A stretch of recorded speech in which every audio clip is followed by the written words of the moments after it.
दोस्तों, welcome to the channel.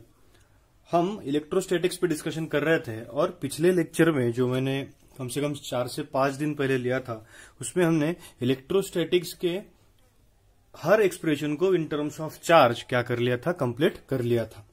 अब 4 से 5 दिन पहले हमने लेक्चर लिया था और आज मैं लेक्चर ले रहा हूं। इसमें बेटा बहुत ज्यादा डिफरेंस इसलिए है कि अब मैं रिकवर हो रहा हूं, तो आप सबके प्यार की वजह से मैं अच्छे से रिकवर हो रहा हूं और थैंक यू फॉर दैट। और आज से हम इलेक्ट्रोस्टैटिक्स का 2 से 3 लेक्चर लगेंगे हमें एक छोटी सी टर्म समझने में। That term is of capacitor. तो कैपेसिटर और चार्ज, इन दोनों में फर्क क्या है? तो जो चार्ज रिलेटेड हमारा इलेक्ट्रोस्टैटिक्स था वो पिछले लेक्चर में खत्म हो गया है। आज हम कैपेसिटर रिलेटेड इलेक्ट्रोस्टैटिक्स, जो बहुत बहुत बहुत ही ज्यादा आसान है और जिसमें बहुत छोटी छोटी सी टर्म होती है, जो 2 से 3 लेक्चर्स में खत्म भी हो जाएगा, वो है क्या करने वाला हूं, स्टार्ट करने वाला हूं।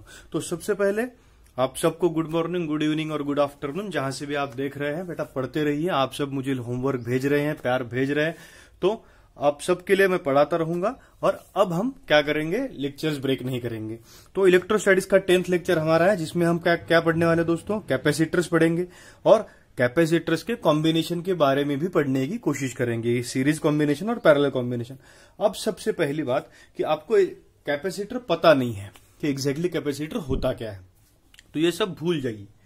और देखिए, कभी आपने देखा होगा फैन में, आपके घर का जो सीलिंग फैन है, उस सीलिंग फैन में कहा जाता है ना, एक रॉड जैसा स्ट्रक्चर होता है कि अगर कभी आपने उसका डोम अगर खोला तो एक ऐसा स्ट्रक्चर आपको उसके अंदर मिल जाता है। तो ये जो होता है बेटा, दिस इज द कैपेसिटर। उसे कंडेंसर कहते हैं। जो अगर आप उसे दुकान में खरीदने जाएंगे तो उसे क्या कहा जाता है, कंडेंसर है। फैन खराब हो जाए तो कहते हैं कंडेंसर खराब हो गया है फैन का। तो ये कैपेसिटर है क्या चीज? तो ये कुछ भी नहीं होता है, बहुत ही आसान सी चीज होती है, बहुत ही सिंपल इसका मैकेनिज्म है।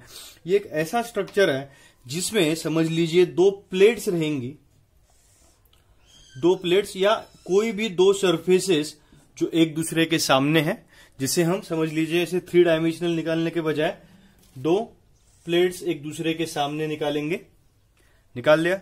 और जिसमें एक प्लेट पे कौन सा चार्ज डिस्ट्रीब्यूट होगा, पॉजिटिव, और एक प्लेट पे कौन सा होगा, negative. In short, capacitor is a device which stores electric charges.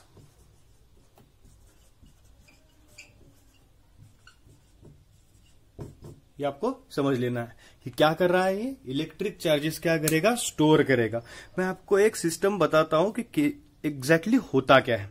देखिए, अगर ये सिस्टम हमारे पास है, इधर मैंने क्या कर लिया, इसे कनेक्ट कर दिया और इसे अर्थिंग कहा जाता है, आपको पता होगा। अर्थिंग कर लिया यानी कि इसको अर्थ को कनेक्ट कर लिया ताकि हमारा सर्किट इतने में भी क्या हो जाए, कंप्लीट हो जाए। देखिए, अगर मैंने पॉजिटिव चार्ज यहां पे क्या कर लिया, स्टोर कर लिया, तो इस समझ लीजिए इसे हम कहेंगे P1 प्लेट कहेंगे। P1 प्लेट जो कैसी है समझ लीजिए, पॉजिटिव, और ये होगी हमारी P2 प्लेट जो कैसी होगी, हमारी निगेटिव। अब P2 प्लेट पे हमने निगेटिव चार्ज रखा तो नहीं था, वहां पे हमने रखा नहीं था, बट क्योंकि P1 पे पॉजिटिव चार्ज क्या हो गया बेटा, स्टोर हो गया, स्टोर कर लिया, तो P2 P1 के मुकाबले ऑटोमेटिकली क्या हो गया, निगेटिवली चार्ज हो गया। समझ में आ रहा है आपको कि ये ज्यादा पॉजिटिव हो गया है, इसीलिए ये कैसा हो गया, निगेटिव चार्ज हो गया। तो P1 और P2 ये इस तरीके से हम कैसे कह सकते हैं, these are positive and negative charges. अब इसे कहा क्या जाता है, ये हमारा कैपेसिटर बन गया। इनमें 2 पैरेलल प्लेट है, इसलिए इसे कहा जाता है पैरेलल प्लेट कैपेसिटर। अगर कोई एक अंदर की प्लेट होगी, ऐसा कैपेसिटर बनेगा जो अंदर समझ लीजिए पॉजिटिवली चार्ज्ड है और बाहर का स्फीयर समझ लीजिए निगेटिवली चार्ज्ड है और अर्थिंग को कनेक्टेड है, तो इसे कहा जाता है स्पेरिकल कैपेसिटर। इसको डायग्राम हमें आखिर में बनाएंगे हम एक बार कि एग्जैक्टली टाइप्स ऑफ कैपेसिटर कौन कौन से होते हैं, वो अभी हमें रिलेटेड नहीं है, लेकिन इसे कैपेसिटर कहा जाता है। ये कौन सा कैपेसिटर होगा शेप के हिसाब से, ये इसमें 2 पैरेलल प्लेट है इसलिए ये बन गया पैरेलल प्लेट कैपेसिटर। ये कौन सा बन गया, स्पेरिकल कैपेसिटर हो गया। जो हम देख सकते हैं कभी कभी ऐसा सिलिंड्रिकल हो सकता है, तो उसे कहा जा रहा है cylindrical capacitors. But basically capacitors का काम एक ही है। क्या काम है? To store electric charges. और कैपेसिटर को डिफाइन करने के लिए हम क्या कह सकते हैं? Capacitor is a system consisting of two conductors, ये दो कंडक्टर्स रहेंगे, having equal and opposite charges and separated by a insulator, by an insulator और डाइलेक्ट्रिक। अब इंसुलेटर क्या? तो इन दोनों में बिल्कुल कंडक्शन नहीं होगा, ओके। और डाइलेक्ट्रिक यानी क्या? इन दोनों में कोई मीडियम अगर रहा तो जिसे हम डाइलेक्ट्रिक मीडियम कह सकते हैं। तो कैपेसिटर का काम क्या है? Capacitor is a system which consisting of two conductors having equal and opposite charges separated by an insulator और dielectric. It is considered to be capacitor. और अब कैपेसिटर की कैपेसिटी को, अरे आपको समझ में, ये कोई कैपेसिटर हो, कभी कभी कंडेंसर ये वर्ड भी यूज करते हैं। एनसीईआरटी वाले क्या करते हैं? इस कैपेसिटर को कौन सा वर्ड यूज कर देते हैं? कंडेंसर नाम का वर्ड यूज कर लेते हैं। तो वो भी आपको समझना चाहिए कि कंडेंसर और कैपेसिटर एक ही है। और अब क्या करना है कि कैपेसिटर तो देखना है, अब कैपेसिटर की ताकत को देखना पड़ेगा ना। कैपेसिटर में कितनी एबिलिटी है, कितने चार्जेस वो स्टोर कर सकता है। तो बन गया, एक डेफिनेशन बन जाएगी कि कैपेसिटी ऑफ अ कंडक्टर और कैपेसिटी ऑफ अ कैपेसिटर, उसे कहा गया कैपेसिटेंस। उसे क्या कहा गया? कैपेसिटेंस कहा गया। और यहीं पे हमारा कैपेसिटर क्या करेगा? एक प्रॉपर शेप, एक प्रॉपरली कंसेप्ट तैयार करेगा। हम डिफाइन करेंगे capacity of a capacitor, that is capacitance. देखिए बेटा जी, हम यहां पे capacity of capacitor that is capacitance का फॉर्मूला भी तैयार करने वाले हैं। एक सिंपल डेफिनेशन है, the ability to store electric charge is capacitance, यानी कैपेसिटर की एबिलिटी, इसे कहा गया कैपेसिटेंस कहा गया। हमने दो प्लेट्स कंसीडर कर ली है, एक है प्लस क्यू, एक है माइनस क्यू। एक कैपेसिटर का स्ट्रक्चर वहां पे बना दिया। ये V1 है, यहां पे क्या है? V2 है। अब हम क्या करेंगे? अगर चार्ज इंक्रीज होगा तो पोटेंशियल डिफरेंस भी क्या होगा? इंक्रीज होगा। कॉमन बात है ना कि चार्ज अगर इंक्रीज हो जाएगा तो पोटेंशियल डिफरेंस भी क्या होगा? इंक्रीज होगा, क्योंकि फिर क्यू के पोटेंशियल बढ़ते जाएगा, इसका प्लस क्यू का, और माइनस क्यू का क्या होते जाएगा? घटते जाएगा। तो हम ये कह सकते हैं कि charge is directly proportional to potential difference. यानी इसे अगर लिखना चाहे तो ऐसा लिख सकता हूं मैं, Q is directly proportional to, क्या लिख सकता हूं मैं? V। समझ में आ गया? Q is directly proportional to V अपने कैपेसिटर का सबसे बेसिक रूल है। और अगर यहां पे हमें कांस्टेंट इंट्रोड्यूस करना है तो हम क्या करेंगे? Q इज इक्वल्स टू, मैं क्या करता हूं? कांस्टेंट इंट्रोड्यूस करता हूं। Constant is C multiplied by V as it is. अब हमें एक कांस्टेंट फॉर्मूला क्या मिल गया? Q is equals to CV, where हम C के लिए कह सकते हैं C is our constant and it is considered to be capacitance. C को हम क्या कह सकते हैं बेटा? कैपेसिटेंस कह सकते हैं। देयरफॉर C का हमारा फॉर्मूला बन जाता है C इज इक्वल्स टू क्या बन गया? Q upon V। It is inner charge stored पर यूनिट वोल्ट। समझ में आ रहा है आपको?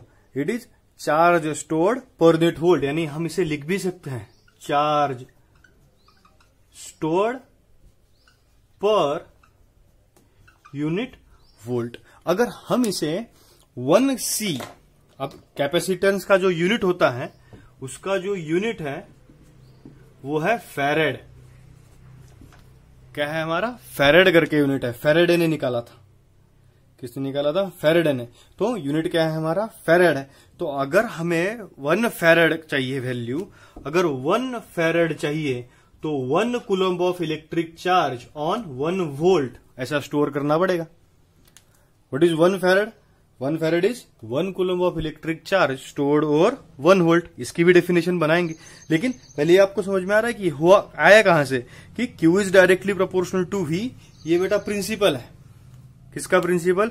Principal of capacitor. कैसे प्रिंसिपल ऑफ कैपेसिटर आया? क्योंकि as charge will increase potential difference will increase. Okay, तो Q is directly proportional to क्या बन गया हमारे लिए? V बन गया। और Q is directly proportional to V अगर था तो प्रोपोर्शनलिटी के साइन हमने क्या कर लिए? निकाल लिए। उसमें क्या इंट्रोड्यूस कर दिया? कांस्टेंट इंट्रोड्यूस कर दिया। और कांस्टेंट कौन सा है? C। अब C यानी क्या होगा? C यानी होगा capacitance. What is capacitance? Capacitance it is the capacity of a conductor or capacity of a capacitor to store electric charges.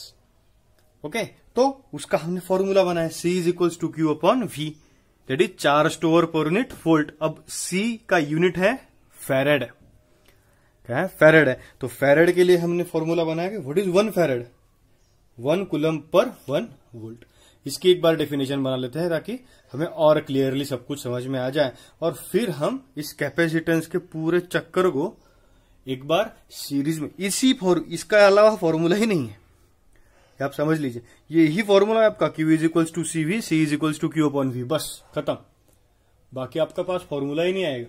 और हम क्या करेंगे, इस कैपेसिटेंस को एक बार सीरीज में कनेक्ट करके देखेंगे और एक बार कहा कनेक्ट करेंगे पैरेलल में, ताकि आपको डिटेल में सब कुछ समझ में आ जाए। क्लियर है? तो 1 फैरेड की डेफिनेशन पहले बनाते हैं दोस्तों, समझ में आ गए कि अब हम क्या करेंगे, इससे मैं एक बार पूछ लेता हूं और हम शुरू करेंगे कि व्हाट विल बी 1 फैरेड। सो समझ लेते हैं पहले कि what is 1 farad of capacitance. 1 farad of capacitance के लिए हमने फॉर्मूला तैयार कर लिया बेटा, देखिए C is equals to Q upon V।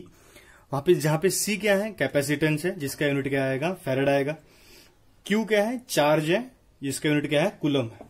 V is our potential difference, जिसका यूनिट क्या है, वोल्ट है। अब V इज पोटेंशियल डिफरेंस, जिसका यूनिट हमारे पास वोल्ट है, तो हम कैलकुलेट क्या करेंगे कि what is 1 farad of capacitance. 1 farad of capacitance अगर हमें निकालना है तो उसमें हम यहां पे कैपेसिटेंस के लिए लिखेंगे 1 फैरेड, Q के लिए लिखेंगे 1 कूलम, V के लिखेंगे 1 वोल्ट।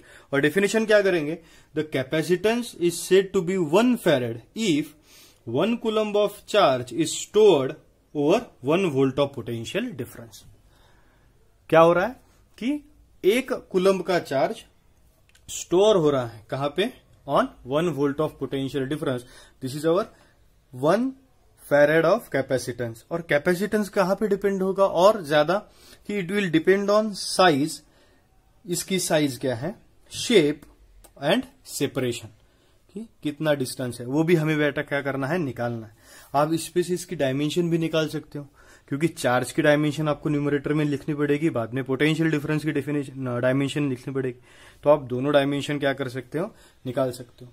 और हम क्या करेंगे इसके लिए, अगर समझ लीजिए क्वेश्चन एग्जाम में ऐसे आ जाता है कि explain the principal of capacitor, क्या क्वेश्चन आ जाता है, प्रिंसिपल। अब प्रिंसिपल ऑफ कैपेसिटर अगर क्वेश्चन एग्जाम में आ जाएगा तो हम करेंगे क्या, तो प्रिंसिपल यानी क्या, प्रिंसिपल यानी जो हमने सबसे पहले निकाला था, Q is directly proportional to V, यही हमारा क्या है, प्रिंसिपल ऑफ कैपेसिटर है, कि as a charge increases potential difference also increases. समझ में आ गया? तो ये हो गया हमारा कैपेसिटर का।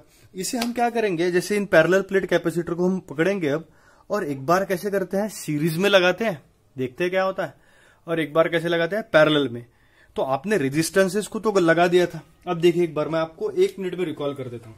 अगर रेजिस्टेंसेस आपने सीरीज में निकाला तो आपका फॉर्मूला आया था RS is equals to R1 plus R2 plus R3 up to क्या आया था, RN आया था ना, कि एक बार मैं इसे पोस्ट लिख के हम कैलकुलेट करते हैं। देखिए हमने जब 10th क्लास में रेजिस्टेंसेस लगाए थे सीरीज में, ठीक है, ये था रेजिस्टेंसेस बन गए थे इन सीरीज, और हमारा आंसर क्या आया था कि R equivalent is equals to R1 plus R2 plus R3 up to कहा जाता था RN, और ये थे हमारे कॉम्बिनेशन इन पैरेलल, और जिसका फॉर्मूला आया था 1 upon RS is equals to 1 upon R1 plus 1 upon R2 up to 1 upon RN आया था ऐसा फॉर्मूला। तो इसका एग्जैक्टली इनवर्स आएगा कैपेसिटर में, कि सीरीज में आएंगे, सीरीज कैपेसिटर अगर रहेंगे तो पैरेलल टाइप फॉर्मूला आएगा, और पैरेलल कैपेसिटर अगर रहेंगे तो सीरीज टाइप फॉर्मूला आएगा। ये मैं आपको ट्रिक बता रहा हूं याद करने की, क्योंकि आपको याद क्या है, सीरीज, आपको रेजिस्टेंसेस याद है, तो रेजिस्टेंसेस अगर याद है तो यह समझ लेना कि रेजिस्टेंसेस का जो फॉर्मूला पैरेलल का है वो कैपेसिटर का सीरीज का है, एंड वाइस वर्सा। ओके, तो हम एक बार निकाल के देखते हैं कि कैसा आता है। पहले कैपेसिटर्स इन कैसे सीरीज लगा लेंगे। सो कैपेसिटर्स को हमने कैसे अरेंज कर लिया, सीरीज में अरेंज कर लिया। देखिए C1, C2, C3 it is arrange in series. और C1, अब हमें सीरीज का बेसिक टर्म्स तो पता होनी चाहिए कि सीरीज में potential difference across each term कैसा होता है, डिफरेंट होता है, और पैरेलल में कैसा होता है, एक होता है।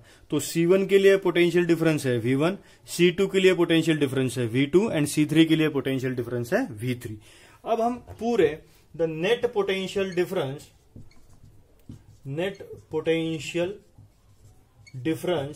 अगर हमें निकालना है बेटा, तो हम क्या करेंगे, V is equals to total V1 plus V2 plus V3। आगे V1 plus V2 plus V3। But अब हमें हर एक कैपेसिटर के लिए हम निकाल कह सकते हैं, बट सबसे पहली बात, अगर Q इज इक्वल्स टू, अगर हमने लिख लिया Q is equals to C1 V1, बराबर है, Q is equals to CV, principle है हमारा कैपेसिटर का, तो Q इज इक्वल्स टू क्या होगा, C1 V1, Q is equals to क्या बनेगा, C2 V2 and Q is equals to क्या बनेगा, C3 V3, क्योंकि तीनों में चार्ज सेम ही जाएगा। और हमारा फॉर्मूला यहां पे बनेगा C1 is equals to Q upon V1, C2 is equals to Q upon V2 और C3 is equals to Q upon क्या बनेगा, V3। तो बेटा क्या करेंगे हम अब हमें क्या करना है, सिर्फ इसको सब्स्टिट्यूट करना है। अगर हम पोटेंशियल में इसे सब्स्टिट्यूट कर लेंगे तो क्या बनेगा, net potential difference is equals to Q upon, अगर हम यहां पे कैलकुलेट करेंगे, हमें जैसे C1 की वैल्यू निकाली वैसे हम कैसी वैल्यू निकाल सकते हैं, V1 की, तो Q अपॉन यहां पे निकाल ही लेते हैं ताकि आपको कंफ्यूजन ना हो। तो जैसे C1 की वैल्यू निकाली, जैसे V1 इज इक्वल्स टू क्या बनेगा, Q upon C1, V2 is equals to Q upon C2 and V3 is equals to Q upon क्या बनेगा, C3। तो अब वैल्यू सब्स्टिट्यूट कर लीजिए, net potential difference is equals to Q upon C1 plus Q upon C2 plus Q upon C3। अब ये capital V है, ये कैसा है, नेट पोटेंशियल डिफरेंस है। तो नेट पोटेंशियल डिफरेंस के लिए हम क्या कह सकते हैं, but V can be calculated as Q upon C भी क्या होगा, नेट C होगा। C कैसा ले लिया हमने, नेट C ले लिया। तो फिर फॉर्मूला यहां पे अगर सब्स्टिट्यूट कर लिया तो इक्वेशन क्या बनेगा, Q upon C that is net capacitance is equals to 1 Q upon C1 plus Q upon C2 plus Q upon C3। अगर इसे प्रॉपरली लिखेंगे तो इक्वेशन क्या बनेगा हमारा, 1 अपॉन C। अब ये कैसा लेंगे हम, इक्विवेलेंट लेंगे, नेट के लिए इक्विवेलेंट का फॉर्मूला हमने निकाल लिया, इज इक्वल्स टू क्या बनेगा, 1 upon C1 plus 1 upon C2 plus 1 upon C3 and so on.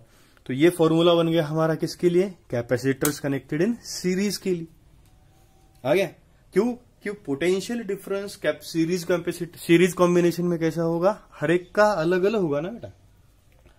और अगर वही कॉम्बिनेशन कैसा होगा, पैरेलल कॉम्बिनेशन होगा, तो पैरेलल कॉम्बिनेशन में हम क्या करेंगे, चार्ज ऐड करना पड़ेगा हम। पैरेलल में क्या होगा, चार्ज ऐड होगा, और सीरीज में क्या ऐड होगा, पोटेंशियल डिफरेंस। ये आपको समझ में आ गया, this is the addition of potential difference where capacitors are connected in series. हम क्या करते हैं, अब इसे पैरेलल में कनेक्ट करते हैं ताकि आपको समझ में आ जाए कि जैसे रेजिस्टेंस का पैरेलल का फॉर्मूला आता है वैसा कैपेसिटेंस का कैसा आता है, सीरीज का आता है। एक बार कनेक्ट करेंगे कैसे, पैरेलल में कनेक्ट करेंगे ताकि आपको क्लियर एक बार आइडिया हो जाएगा। तो पूछ दू बेटा ये, तो लिख लीजिए। देखिए एक बार कैपेसिटर सब कैसे कनेक्ट कर लिया है, पैरेलल में कनेक्ट कर लिया है कि ए पॉइंट और बी पॉइंट, इसके बीच में हमने क्या कर लिया, C1 C2 C3 ऐसे 3 पैरेलल कॉम्बिनेशन कर लिए। अब ये तीनों रेजिस्टेंसेस जो हैं वो सिर्फ ए और बी में कनेक्टेड है, यानी बिटवीन 2 पॉइंट्स है, तो सबका वोल्टेज क्या होगा, V ही होगा। सिर्फ अब क्या होगा, तो ए से चार्ज डिस्ट्रीब्यूट हो जाएगा ना, इसमें चार्ज जाएगा Q1, इसमें जाएगा Q2, इसमें जाएगा क्या, Q3। तो हम अब लिख सकते हैं, तो total charge can be given as Q is equals to क्या होगा, Q1 प्लस Q2 प्लस क्या बनेगा, Q3 बनेगा। आपको समझ में आ गया, टोटल चार्ज अब क्या होगा, Q1 plus Q2 plus Q3। बेटा अब बहुत आसान हो जाएगा, क्योंकि बाय प्रिंसिपल हम क्या कर सकते हैं, Q इज इक्वल्स टू क्या है हमारा CV, यानी हम हर एक जगह पे क्या लिख सकते हैं, पोटेंशियल डिफरेंस तीनों का कैसा है, सेम है। तो हम क्या लिखेंगे, Q is equals to CV तो लिख ही लिया, Q1 is equals to C1V, Q2 is equals to C2V and Q3 is equals to C3V। Potential difference तीनों का कैसा है, सेम। कर दीजिए सब्स्टिट्यूट और देखिए क्या आता है कि Q इज इक्वल्स टू क्या बन गया, C1V plus C2V plus C3V। अब ये जो Q है जो बचा है ये हमारा नेट चार्ज है, तो net charge, but we can write Q is equals to C, ये कैसा होगा, नेट इंटू V। ये कैपेसिटेंस भी कैसा ले लिया, नेट ले लिया। अगर सब्स्टिट्यूट कर देते हैं तो आंसर देखिए कैसा आता है अब कि C ये नेट है into V is equals to C1V plus C2V plus C3V, यानी V कैंसिल हो सकता है और हमारा फाइनल जो आंसर है वो आएगा C, अब ले लिया equivalent is equals to C1 plus C2 plus C3। ये आ गया हमारा पैरेलल कॉम्बिनेशन के लिए answer in terms of capacitor. आपको लाइट लग गया क्या कि जो आंसर सीरीज कॉम्बिनेशन में आता है रेजिस्टेंस का, वो कैपेसिटर का आता है पैरेलल में, और जो पैरेलल में आता है रेजिस्टेंस का वो यहां पे आता है सीरीज में, क्योंकि इसका फॉर्मूला है Q इज इक्वल्स टू क्या है, CV है। समझ में आ गया आपको। इस पे एक छोटा सा एक्सप्रेशन है, छोटा सा 2 मार्क का एक्सप्रेशन है, वो हम कर लेंगे, लेकिन ये आपको समझ में आ ही गया होगा। तो मैं और भी ज्यादा एनर्जी से पढ़ाने की कोशिश करूंगा कल से।